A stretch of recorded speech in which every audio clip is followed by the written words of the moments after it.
शुरू से शुरू करते हैं। शुरू क्या हुआ था कि मैं वाराणसी से निकला एंड मैं जा रहा था गोवा, एंड गोवा के पीछे मैं आया था LTT लोकमान्य तिलक, एंड यहाँ से मैं निकल रहा था मरीन ड्राइव देखने के लिए, गेटवे देखने के लिए, ताज होटल देखने के लिए। एंड ड्यूरिंग दिस मैं थोड़ा बहुत शूट कर रहा था स्टेशन में, लाइक कोई मॉन्यूमेंट्स हो गई, अपनी वीडियोज़ बना रहा था। तो वहाँ पे एक पुलिस के स्टाफ आए, आई थिंक वो कांस्टेबल रैंक पे थे। तो वो आए, उन्होंने मुझे रोका एंड उन्होंने पूछा कि आप क्या कर रहे हो।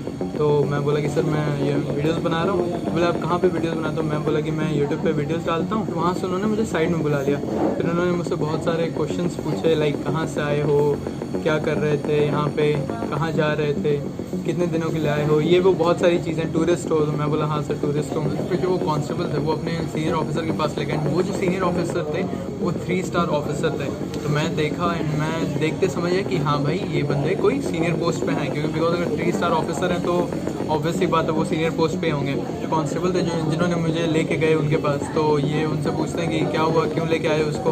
तो कांस्टेबल ने बताया कि सर ये मतलब ऐसे ऐसे शूट कर रहे थे, यहाँ पे प्लेटफॉर्म पे थोड़ा शूट कर रहे थे, थोड़ा स्टेशन के अंदर में शूट कर रहे थे। तो फिर उन्होंने मुझे बोला कि फुटेजेस दिखाओ, क्या शूट कर रहे थे, क्यों शूट कर रहे थे। फिर और भी कुछ चीज़ें पूछा कि मतलब कहाँ से आए हो, क्या नाम है तुम्हारा, फिर क्या करने आए थे। मैं बताते क्या उन्होंने फुटेजेस चेक किए। फुटेजेस में ऐसा कुछ था नहीं। एक फुटेज था जो कि मैं रखा था कि मतलब कांस्टेबल उनके साथ जब मैं आ रहा था वो फुटेजेस थी, बट कांस्टेबल तो उनकी फेस नहीं दिख रही थी। वो जस्ट मैं एज अ सेल्फ डिफेंस रखा था कि बिकॉज अगर आपको कभी भी कुछ ऐसा होता है ना, मेक श्योर आप you have something as your self defence. मेरे पास भी वो फुटेज थी। मैं बस ये याद रखा था कि उसमें चेहरा नहीं आना चाहिए किसी का, बट हाँ उसमें उनका रैंक दिख रहा, उसमें उनका नाम दिख रहा था। ये चीज़ थी वो उन्होंने देखा वहाँ पे। वो देखने के बाद और फिर वो जो प्लेटफॉर्म की फुटेज थी एंड वो देखने के बाद वो मुझे बोलते हैं कि तुम्हारे ऊपर चार्जशीट फाइल होगा, तुमको अरेस्ट किया जाएगा एंड चलो तुमको मजिस्ट्रेट के सामने पेश करते हैं। हम बोले कि सर ऐसा तो कोई मैं बहुत बड़ा काम किया नहीं हूँ, मतलब लाइक बहुत बड़ा कुछ ऐसा एक्टिविटी या कुछ भी। उन्होंने बोला नहीं तुम्हारे पास परमिशन नहीं है, अगर तुम्हें शूट करना है तो तुम्हारे पास वो चीज़ें होनी चाहिए। तो मैं बोला कि मैं अपने डिफेंस में बोला कि सर ये तो पब्लिक प्लेस है, उतना तो दिखा ही सकता हूँ जितना किसी की सेंटिमेंट्स हर्ट ना हो। दिमाग में ये याद रखता हूँ कि कभी भी ऐसा कुछ नहीं दिखाना जिससे किसी को ऑफेंड हो या किसी को भी कुछ ख़राब लगे, किसी के सेंटिमेंट्स हर्ट हो। तो मैं उन्हें बताया, बट जो सीनियर ऑफिसर थे 3 स्टार सीनियर ऑफिसर, उन्होंने जो उनके साथ में खड़े थे वो उनको बोले कि ठीक है इसको अंदर ले जाओ एंड इसके नाम का चार्जशीट बनाओ। तो मैं गया वहाँ पे, तो वहाँ पे और भी कुछ ऑफिसर थे सीनियर ऑफिसर्स। तो उन्होंने पूछा कि क्या किया, तो वो बोलते हैं कि ट्रेस पासिंग। तो मुझे इतना तो पता है कि ट्रेस पासिंग क्या होता है, इतना पता है कि ट्रेस पासिंग क्या होता है, वो किस चीज़ के लिए होता है। ट्रेस पासिंग क्या होता है कि अगर कोई चाहता है कि वो अपना एरिया ना शो करे, लाइक अगर किसी का प्राइवेट प्रॉपर्टी है वो चाहता है कि वो उस चीज़ को ना शो करे, ऐसी कोई पब्लिक प्रॉपर्टी जो थोड़ा सेंसिटिव हो, तो वहाँ पे ट्रेस पासिंग होता है कि उसको पब्लिक को ना शो किया जाए। आर्मी कैंप्स के बाहर बोर्ड डाला हुआ रहता है कि आप यहाँ पे शूट नहीं कर सकते, यहाँ पे शूट करना प्रोहिबिटेड है। या कोई भी सेंसिटिव एरियाज हो गए, दिल्ली में अपनी पार्लियामेंट वाली एरिया जो है, पार्लियामेंट असेंबली वाली एरिया, वो हाईली सेंसिटिव एरिया है। वहाँ पे ना वो नो फ्लाई जोन है। इनफैक्ट अगर आपको ना पता हो तो मैं बता दूँ कि वो जो दिल्ली से जब फ्लाइट टेक ऑफ करती है तो वो पार्लियामेंट वाले सेक्शन से ऊपर से नहीं जाती है, शायद लेफ्ट लेना पड़ता है, लेफ्ट या राइट में कंफ्यूज हो रहा हूँ, बट उसे वो पार्लियामेंट वाले ऊपर से नहीं जाते बिकॉज वो नो फ्लाई जोन है। इतना तो मैं पढ़ के रखा था। तो मैं बताया कि सर ऐसा ऐसा है, तो फिर उन्हें शायद लगा, तो फिर वो वापस से जो ऑफिसर थे सीनियर ऑफिसर, मुझे उनके पास भेज दिया। तो फिर वो मुझसे पूछने लगे कि अच्छा ये बताओ तुमको ये सब चीज़ें करके मिलता क्या है। तो मैं बोला सर मिलता तो कुछ नहीं, जस्ट ट्रैवल करता हूँ एंड एक्सप्लोर करता हूँ जगह को। तो बोले ये तुम क्या कर रहे थे। मैं बोला कि सर मैं तो कुछ नहीं, मैं नॉर्मल रिकॉर्ड कर रहा था, आप चाहो तो आप मेरी क्लिपिंग्स देख सकते हो। मेरे से और क्वेश्चंस करने लगे कि तुम क्यों पब्लिक प्लेसेस पे शूट कर रहे थे, पब्लिक प्लेस पे शूट करना अलाउड नहीं है। मैं बोला कि sir public place means it is open to public, and मैं ऐसा शूट कर रहा था जहाँ पे किसी के कोई सेंटिमेंट्स हर्ट नहीं हो रहे थे, ना तो मैं कोई ऐसा सेंसिटिव एरिया दिखा रहा था जो कि मुझे नहीं दिखाना चाहिए था, ये मैं ध्यान रख रहा था। मेरे फुटेज में कुछ ऐसा नहीं है जिसको देख के आपको लगे कि हाँ मैं कुछ गलत कर रहा हूँ, कुछ गलत दिखा रहा था। तो यहाँ पे मैं वही समझा रहा था उन्हें नॉर्मल। एंड एक चीज़ आप ध्यान रखो कि आप जब भी बात करो ना, तो पुलिस ऑफिसर्स, बहुत से पुलिस ऑफिसर बहुत स्वीट होते हैं। ये जो थे बहुत स्वीट थे।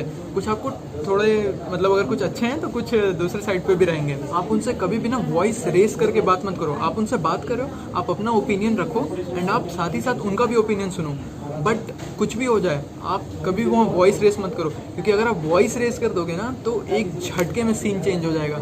क्यों क्या होगा वो बता देता हूँ कि वो तुरंत आप पे एक चार्ज लगा देंगे। ऑन ड्यूटी पुलिस ऑफिसर को या ऑन ड्यूटी पब्लिक सर्वेंट को अपना काम करने से रोक रहा था। शायद उस केस में नॉन बेलेबल वारंट इशू होता है, मतलब उस केस में अगर आप पे वो चार्जशीट लगा और अगर आप अंदर गए तो उस केस में आपको बेल भी नहीं मिलती है। तो ये चीज़ आप याद रखो। एंड कैसा है कहीं ना कहीं कि वो अपनी ड्यूटी कर रहे हैं, and as a citizen of India and as a civilian हमारी भी ड्यूटी बनती है कि हम कुछ भी करें, नो मैटर हम ट्रैवल कर रहे हैं, नो मैटर हम घूम रहे हैं, हमारे पास इंटरनेट का कनेक्शन है, हमारे पास फ़ोन है, तो हम शूट कर सकते हैं, हम चीज़ों को दिखा सकते हैं। बट ये हमारी रिस्पॉन्सिबिलिटी बनती है कि एट द सेम टाइम हम कुछ ऐसी चीज़ें ना दिखाएं जिससे कि हमारा नेशनल सिक्योरिटी मतलब लाइक हमारी नेशनल सिक्योरिटी पे क्वेश्चन उठ जाए। चीज़ मैं उनको भी बोला कि सर ये ऐसी ऐसी बात है। तो फिर यहाँ पे आ गया गेम में टर्न।